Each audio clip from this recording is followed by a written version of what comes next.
Hello students, I hope you all are fine. In the previous lecture, I discussed about one-sided limits. Now I will discuss about finite limits and limits at infinity. Now here I write a theorem that limit theta approaches to 0, sine theta over theta is equal to 1. It's just a side note. It is used in many questions and I have to explain in the previous lecture, but I just write it here. And how we apply, then we all know that for example, we have a question that limit x approaches to 0, sine of 7x over 7x means the angle that is with sin x should also divided by that one, then its answer will be equal to 1. And this is the basic simple result. Now our main topic is finite limits as x approaches to plus minus infinity. Means there are certain times when our x value approaches infinite number, say positive infinity or negative infinity, but our functional value give a finite answer, means a particular real number, then we say that give us a finite limit as x approaches to plus infinity or minus infinity. Now first of all, we have limit as x approaches to plus infinity, means what will happen when our x approaches to positive infinity.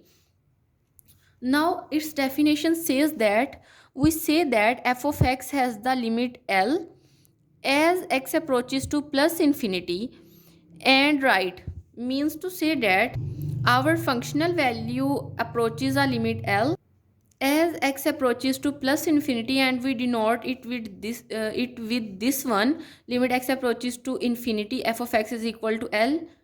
When this condition holds, if for every number epsilon is greater than 0, there exists a corresponding number m such that for all x is greater than m, there implies that f of x minus L is less than epsilon. Now what is the meaning of this statement? We are understood with this one that for every epsilon is greater than 0, there exists a corresponding number m. That means if we look it graphically, for example, it is a graph of some function, and here we have say some number lies that is L, and it is defined on some open interval L minus epsilon and L plus epsilon, like this one. Sorry, here is our f of x, because f of x lies between these two ones. Okay, now it says that whenever your answer lies between this one, then you find a number x is greater than m. For example, here is our value x. Okay, x is greater than m means here is our particular m, and here is a value greater than m. And if we take all the values greater than m, then our functional value lies between this interval. That means our functional value should not cut or cross this interval. How much large our x be, because x can be here, here, here, and up to so on, means it could approach positive infinity, but our functional value must lies within this interval, and then we say that our limiting value as x approaches to plus infinity exists. Now what is the case when limit x approaches to negative infinity? It says that we say that f of x has a limit L as x approaches to negative infinity, and we write its definition as this one, means limit x approaches to negative infinity f of x is equal to L, means when our x approaches to negative infinity, then our functional value approaches to a number L. And when it will happen, when if for every number epsilon is greater than 0, there exists a corresponding number n.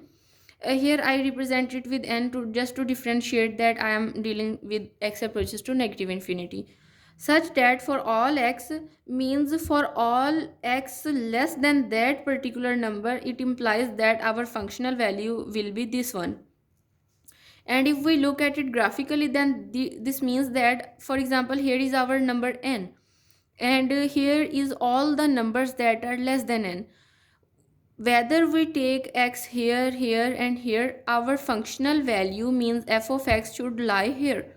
means in this open interval that we specified for this particular function, means our functional value should not cross this interval. Means for example, if you take your x value here, then your answer will get here, then it is not okay, and then we say that it is approaches to infinity, negative infinity.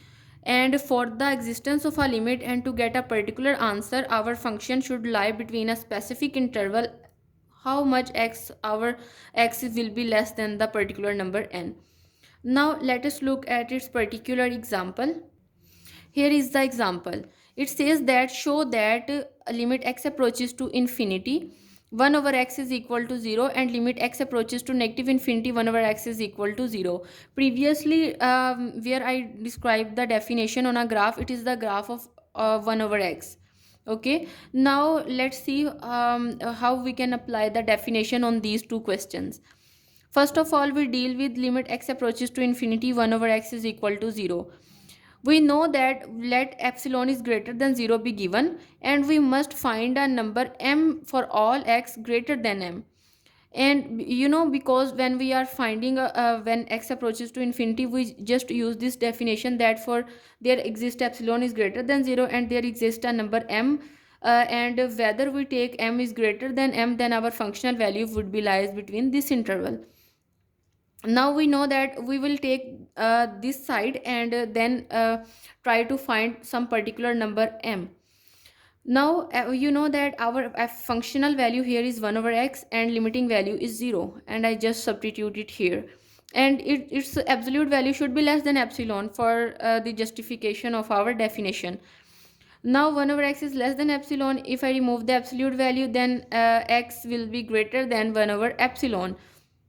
That means if m is equals to 1 over epsilon, then x is greater than m.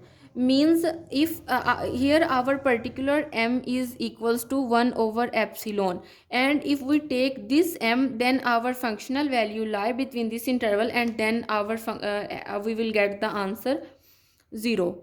And in this way we can prove it, and in the similar way we can find we can also solve for the other question in which limit x approaches to negative infinity, and in this case we find a number n for which for all x is less than n, our justification of definition will hold, and in this way we can also prove it.